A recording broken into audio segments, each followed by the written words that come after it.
Students, इस video में हम बात करेंगे एग्रीकल्चर इन इंडिया चैप्टर की, जिसमें फार्मिंग्स के अलग अलग टाइप्स क्या है, इम्पोर्टेंस ऑफ एग्रीकल्चर क्या है, प्रॉब्लम्स क्या है, इन सब के बारे में डिस्कस करेंगे। स्टार्ट करते हैं importance of agriculture. Importance of agriculture in Indian economy. Indian economy के लिए एग्रीकल्चर क्या इम्पोर्टेंट रोल प्ले करता है। It provides us for the ever increasing population of the country. Food provide करता है, हाँ, जैसे इतना इंक्रीज हो रहा है पॉपुलेशन, उसके लिए हम लोगों को एग्रीकल्चर की हेल्प से फूड मिलती है to live, to survive. It provides raw materials for agro-based industries such as textile, food processing industry. Raw materials provide करता है agriculture. Next, it provides market for industrial goods such as machinery and agriculture implements. ये सारे products ज़्यादा amount में बिकते हैं क्योंकि agriculture needs है, इसलिए मार्केट में आ रहे हैं.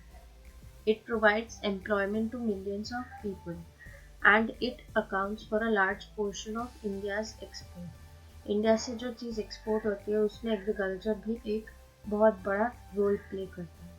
फिर आते हैं types of agriculture in India.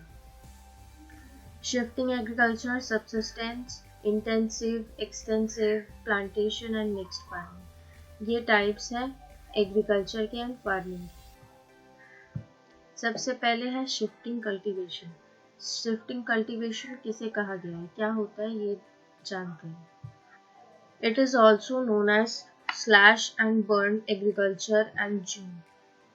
इसमें क्या होता है, जो कल्टीवेशन मेथड है, इसमें जो लैंड, फॉरेस्टेड लैंड रहता है, उसमें जो ट्रीज वगैरह रहते हैं उसको काट के गिरा दिया जाता है और फिर उसको बर्न कर दिया जाता है. उस ट्रीज का जो एशेज रहता है उसको सॉइल के अंदर दबा देते हैं अच्छे से और उसी सॉइल में ग्रो किया जाता है. जो नए क्रॉप्स होते हैं उसी सॉइल में ग्रो करते हैं. जब तक वो सॉइल अपना फर्टिलिटी पूरी तरह से ख़त्म नहीं कर देता है तब तक उसमें ग्रो किया जाता है एग्रीकल्चर. मेज, पोटैटो, याम, कैसावा, ये सारे क्रॉप्स को शिफ्टिंग कल्टीवेशन के थ्रू ग्रो किया जाता है. It is mainly practised in north east India. ये कल्टीवेशन मेथड ज़्यादा अच्छा नहीं है क्योंकि इसमें डिफॉरेस्टेशन भी आता है, इसमें पॉल्यूशन भी क्रिएट होता है.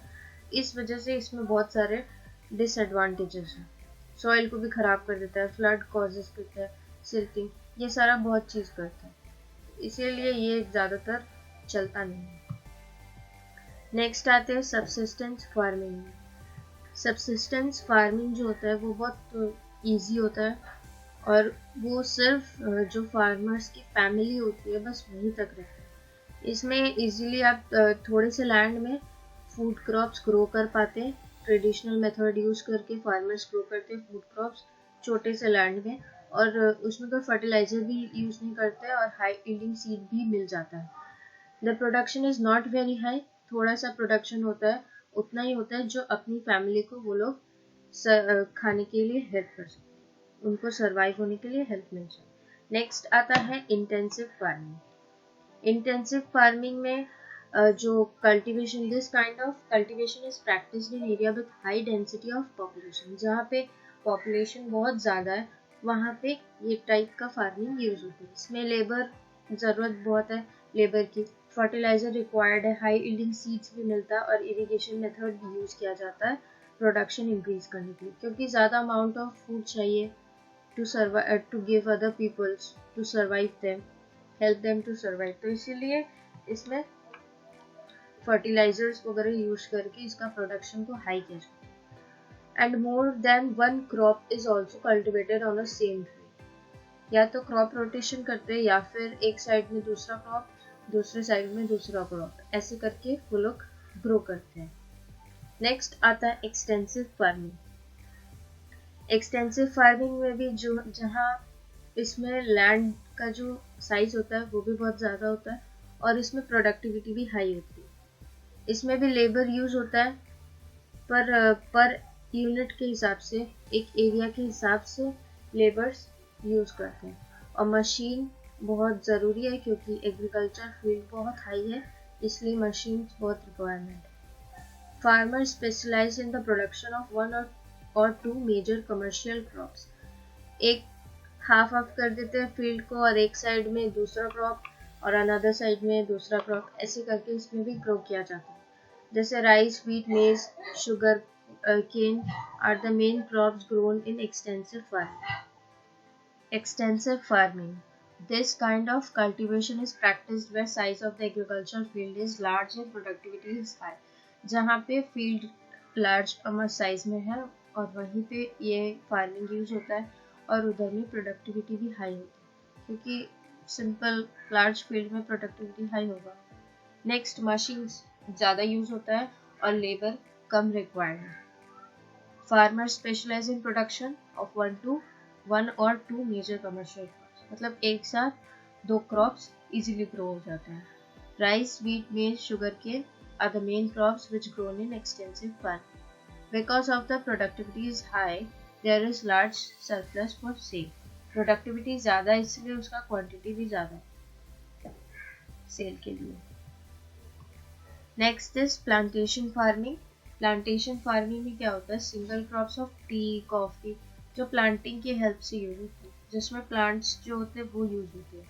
T, sugar cane, coffee, rubber, cotton, ये सारे लार्ज फील्ड में ग्रो होते हैं. लेबर ज़्यादा चाहिए और कैपिटल भी ज़्यादा चाहिए. ट्रांसपोर्टेशन सिस्टम बहुत अच्छा होना चाहिए, क्योंकि इन सबको ज़्यादा देर अगर बिना फील्ड के रहेंगे तो वो मॉइस्चर कंटेंट जो होता है वो सारा ख़त्म हो जाएगा सनलाइट के अंडर में. इसलिए जितना जल्दी हो सके आफ्टर हार्वेस्टिंग प्रोसेसिंग ज़रूरी है, इसीलिए डेवलप ट्रांसपोर्टेशन रिक्वायर्ड है इसके. Latest technology and modern methods of agriculture are used. In this kind of cultivation, crops are mainly exported to earn foreign exchange. ये सारे crops export किए जाते हैं बाहर. Next is mixed farming. Mixed farming में एक से ज़्यादा crops easily grow कर सकते हैं एक ही field में rotational basis. Apart from growing crops, fodder भी वहाँ पे grow कर सकते हैं और animals भी reared होते हैं. इससे क्या होता है, जो फार्मर्स जो ये फार्मिंग यूज करते हैं उनको स्टेडी इनकम मिलता है, उनका इनकम रुकता नहीं, चलता रहता है, सीजन बेस्ड नहीं होता. Next is commercial farming. इसमें जो क्रॉप्स ग्रोन होते हैं वो कमर्शियल पर्पस के होते हैं, for selling in local and international markets में सेल करने के लिए वो क्रॉप्स इसमें यूज होते हैं. जैसे wheat and maize are the main crop. तो ये जो क्रॉप्स है वो कमर्शियल फार्मिंग में यूज किया जाता है बहुत ज़्यादा. Farming is mechanized and is prevalent in areas where farms are large and market is strong. जिस एरिया पे फार्मिंग अच्छे से हो सके और वहाँ आसपास जो मार्केट रहेगा वहाँ पे डिमांड भी ज़्यादा है, उधर में ही इस फार्मिंग को यूज़ किया जाता है. जिस भी स्टेट में ज़्यादा पॉपुलेशन है वहाँ पे तो ईजिली इसको कर सकते हैं.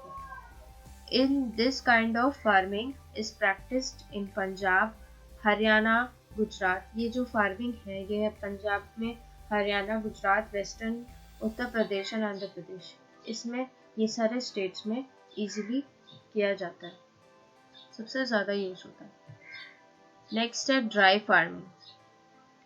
ड्राई फार्मिंग में जो ड्राई वेदर के क्रॉप्स होते हैं जिसको ज़्यादा ड्राईनेस चाहिए, वो सारे क्रॉप्स ड्राई फार्मिंग में यूज होते हैं. Such as jowar, bajra, ragi are mainly grown है, क्योंकि सारे ड्राई वेदर के क्रॉप्स हैं, उसको एरिड रीजन ज़्यादा चाहिए, इसीलिए वहाँ पे होते हैं. The fields are repeatedly ploughed before and during rains to preserve soil moisture. इसको रिपीटेडली उसको खोदा जाता है, अच्छे से प्लग किया जाता है ताकि जो रेनफॉल होते हैं उसका रेंज अंदर पूरा सॉइल में कवर हो जाए. This type of cultivation is practised in western Rajasthan and some parts of Deccan. Next is problem faced by Indian agriculture. कैसा प्रॉब्लम्स फेस करने को मिलता है? अनरिलायबल रेन, अचानक से बारिश हो जाना या फिर रेगुलर 2-3 दिन तक बारिश हो जाना, इससे भी क्रॉप्स खराब हो जाते हैं. सूखा पड़ जाना, उसमें भी क्रॉप्स खराब हो जाते हैं. तो ये सिस्टम जो सीजन्स का चेंज हो जाता है उससे भी एग्रीकल्चर खराब हो जाता है। Lack of irrigation facility, irrigation के लिए वाटर नहीं है, इरिगेशन करने के लिए वाटर नहीं मिलना, उसमें भी क्रॉप्स, काफ़ी सारे क्रॉप्स वेस्ट हो जाते हैं। सॉइल इरोशन हो जाता है तो वो नहीं कर पाते crops grow. Reduction in net sown area. Institutional factors क्या क्या है? Small and fragmented small land holding, land जो है वो कम है। एक्सप्लॉयटेशन ऑफ फार्मर्स, फार्मर्स अच्छे से बैलेंस्ड नहीं है फाइनेंशियली, तो वो लोग ग्रो करने के लिए क्रॉप्स वगैरह अरेंज नहीं कर पाते, सीड्स, इस वजह से भी होता है। नेक्स्ट है इकोनॉमिक फैक्टर्स में सब्सिस्टेंस एग्रीकल्चर और चैलेंजेस पोज्ड बाय ग्लोबलाइजेशन। इतना महंगाई हो रहा है उसकी वजह से भी फार्मर्स को दिक्कत होती है सीड्स खरीदने में। बहुत लोग के पास नहीं होता पैसा तो वो लोग सीड्स नहीं खरीद पाते, तो लार्ज प्रोडक्शन नहीं कर पाते हैं। Technological factors, use of old and inefficient techniques by Indian farmers. अब ये तो नॉर्मल है, अगर उनका इकोनॉमी अच्छा नहीं होगा तो वो लोग नए मशीन्स खरीद नहीं पाएंगे, नया टेक्नोलॉजी यूज नहीं कर पाएंगे, इससे भी उनका जो प्रोडक्शन होता है क्रॉप्स का वो भी कम हो जाता है। तो ये सारे प्रॉब्लम्स हैं जो इंडियन एग्रीकल्चर को फेस करनी पड़ती है।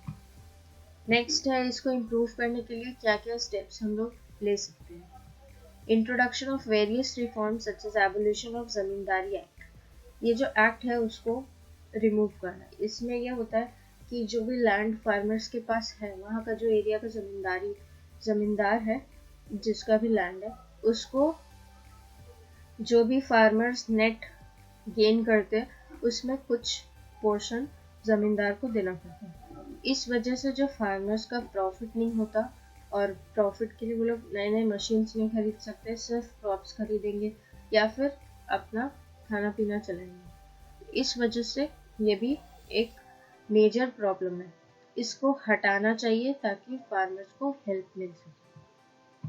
Consolidation of fragmented land holdings, इसका मतलब ये है कि जो फ्रेगमेंटेड पार्ट्स है लैंड होल्डिंग्स, मतलब इतना सा लैंड एक फार्मर के पास है, दूसरा साइज का लैंड किसी और के पास है, एक ही जगह पे डिवाइड करके रखा है, तो वो नहीं करके एक बड़ा सा लैंड किसी फार्मर को, एक जन को दोगे तो वो इजीली अच्छे से ग्रो कर पाएगा। नहीं तो उसके पास कम लैंड है तो वो कैसे ठीक से ग्रो कर पाएगा। Creation of irrigation infrastructure, irrigation facility, अच्छे से वाटर पाइप्स अच्छे से बिठाना है, इरिगेशन के लिए अच्छे से वाटर सप्लाई होना चाहिए, वैसा अच्छा इंफ्रास्ट्रक्चर बनाओ ताकि इरिगेशन बहुत इजी हो जाए।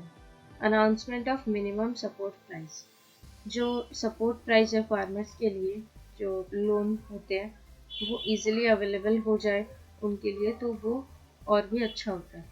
इससे वो लोग ग्रो करके अच्छे से हम लोगों को फूड दे पाएंगे और उससे इनकम कर पाएंगे।